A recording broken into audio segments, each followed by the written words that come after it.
দেখো বন্ধুরা, কী কী দিয়ে ভাত খাবো। সবার খায়ে গেছে। মাছের তেল ফেল তো প্রচুর করেছিলাম, এদিকে একটুখানি মাছের তেল পড়ে আছে। সর্ষে দিয়ে মাছের ঝাল, রুই মাছ, পাকা রুই মাছের ঝাল। মুগ ডাল, মেথি শাকের চচ্চড়ি, আলু ভাতে।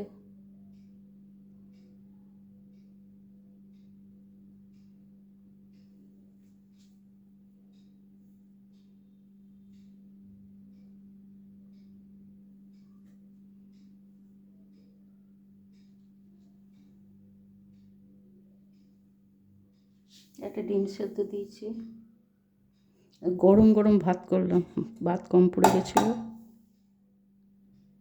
ধোঁয়া উঠছে।